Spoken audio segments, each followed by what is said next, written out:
The youth awakened slowly. He came gradually back to a position from which he could regard himself. For moments he had been scrutinizing his person in a dazed way as if he had never before seen himself. Then he picked up his cap from the ground. He wriggled in his jacket to make a more comfortable fit, and kneeling relaced his shoe. He thoughtfully mopped his reeking features. So it was all over at last. The supreme trial had been passed. The red, formidable difficulties of war had been vanquished. He went into an ecstasy of self-satisfaction.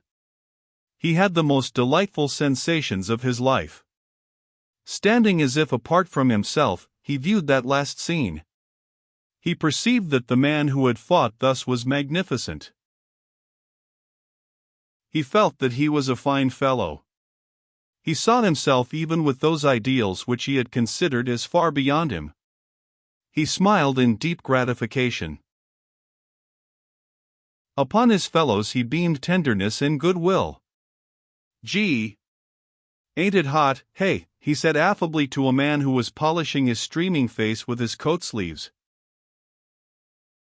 "You bet," said the other, grinning sociably. "I never seen sec dumb hotness." He sprawled out luxuriously on the ground. "Gee, yes. And I hope we don't have no more fightin' till a week from Monday." There were some handshakings and deep speeches with men whose features were familiar, but with whom the youth now felt the bonds of tied hearts. He helped a cursing comrade to bind up a wound of the shin. But, of a sudden, cries of amazement broke out along the ranks of the new regiment. "Here they come again! Here they come again!" The man who had sprawled upon the ground started up and said, "Gosh!" The youth turned quick eyes upon the field. He discerned forms begin to swell in masses out of a distant wood. He again saw the tilted flag speeding forward. The shells, which had ceased to trouble the regiment for a time, came swirling again, and exploded in the grass or among the leaves of the trees. They looked to be strange warflowers bursting into fierce bloom. The men groaned. The luster faded from their eyes. Their smudged countenances now expressed a profound dejection.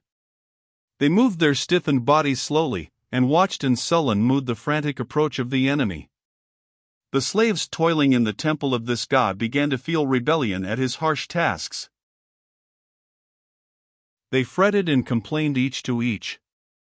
"Oh, say, this is too much of a good thing. Why can't somebody send us supports? We ain't never goin' to stand this second banging. I didn't come here to fight the hull damn rebel army." There was one who raised a doleful cry. "I wish Bill Smithers had trod on my hand, instead o' me treadin' on his en." The sore joints of the regiment creaked as it painfully floundered into position to repulse. The youth stared. Surely, he thought, this impossible thing was not about to happen. He waited as if he expected the enemy to suddenly stop, apologize, and retire bowing. It was all a mistake. But the firing began somewhere on the regimental line and ripped along in both directions. The level sheets of flame developed great clouds of smoke that tumbled and tossed in the mild wind near the ground for a moment, and then rolled through the ranks as through a gate. The clouds were tinged an earth-like yellow in the sunrays, and in the shadow were a sorry blue. The flag was sometimes eaten and lost in this mass of vapor, but more often it projected, sun-touched, resplendent. Into the youth's eyes there came a look that one can see in the orbs of a jaded horse. His neck was quivering with nervous weakness, and the muscles of his arms felt numb and bloodless. His hands, too, seemed large and awkward, as if he was wearing invisible mittens. And there was a great uncertainty about his knee joints. The words that comrades had uttered previous to the firing began to recur to him. "Oh, say, this is too much of a good thing. What do they take us for? Why don't they send supports? I didn't come here to fight the hull damned rebel army." He began to exaggerate the endurance, the skill, and the valor of those who were coming. Himself reeling from exhaustion, he was astonished beyond measure at such persistency. They must be machines of steel. It was very gloomy struggling against such affairs, wound up perhaps to fight until sundown. He slowly lifted his rifle and catching a glimpse of the thick-spread field he blazed at a cantering cluster. He stopped then and began to peer as best as he could through the smoke. He caught changing views of the ground covered with men who were all running like pursued imps, and yelling. To the youth it was an onslaught of redoubtable dragons. He became like the man who lost his legs at the approach of the red and green monster. He waited in a sort of a horrified, listening attitude. He seemed to shut his eyes and wait to be gobbled. A man near him who up to this time had been working feverishly at his rifle suddenly stopped and ran with howls. A lad whose face had borne an expression of exalted courage, the majesty of he who dares give his life, was, at an instant, smitten abject. He blanched like one who has come to the edge of a cliff at midnight and is suddenly made aware. There was a revelation. He, too, threw down his gun and fled. There was no shame in his face. He ran like a rabbit. Others began to scamper away through the smoke. The youth turned his head, shaken from his trance by this movement as if the regiment was leaving him behind. He saw the few fleeting forms. He yelled then with fright and swung about. For a moment, in the great clamor, he was like a proverbial chicken. He lost the direction of safety. Destruction threatened him from all points. Directly he began to speed toward the rear in great leaps. His rifle and cap were gone. His unbuttoned coat bulged in the wind. The flap of his cartridge box bobbed wildly, and his canteen, by its slender cord, swung out behind. On his face was all the horror of those things which he imagined. The lieutenant sprang forward bawling. The youth saw his features wrathfully red, and saw him make a dab with his sword. His one thought of the incident was that the lieutenant was a peculiar creature to feel interested in such matters upon this occasion. He ran like a blind man. 2 or 3 times he fell down. Once he knocked his shoulders so heavily against a tree that he went headlong.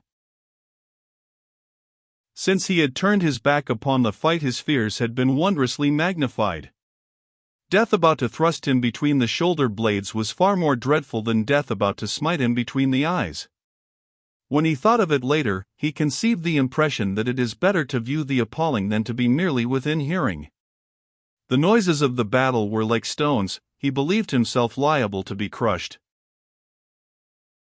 As he ran on, he mingled with others. He dimly saw men on his right and on his left, and he heard footsteps behind him. He thought that all the regiment was fleeing, pursued by those ominous crashes.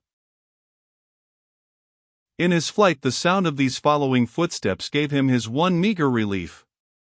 He felt vaguely that death must make a first choice of the men who were nearest. The initial morsels for the dragons would be then those who were following him. So he displayed the zeal of an insane sprinter in his purpose to keep them in the rear. There was a race. As he, leading, went across a little field, he found himself in a region of shells. They hurtled over his head with long wild screams. As he listened, he imagined them to have rows of cruel teeth that grinned at him. Once one lit before him, and the livid lightning of the explosion effectually barred the way in his chosen direction. He groveled on the ground and then, springing up, went careering off through some bushes.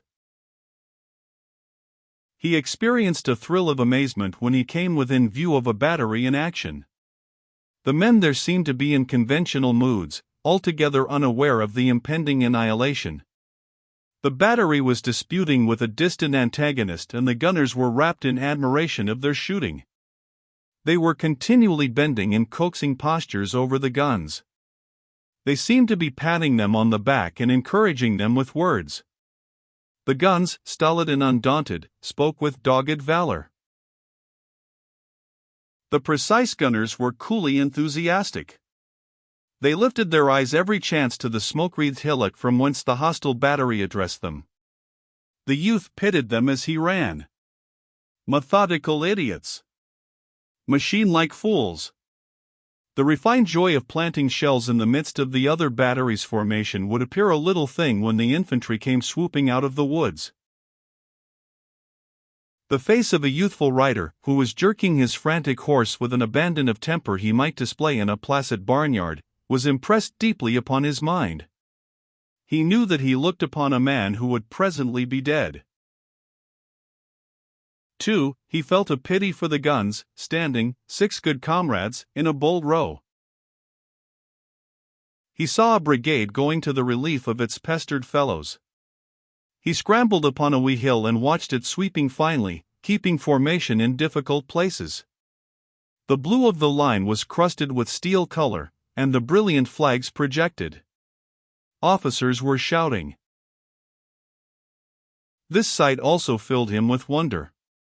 The brigade was hurrying briskly to be gulped into the infernal mouths of the war god. What manner of men were they, anyhow? Ah, it was some wondrous breed. Or else they didn't comprehend, the fools.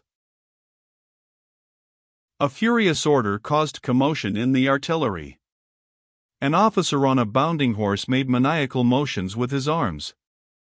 The teams went swinging up from the rear, the guns were whirled about, and the batteries scampered away.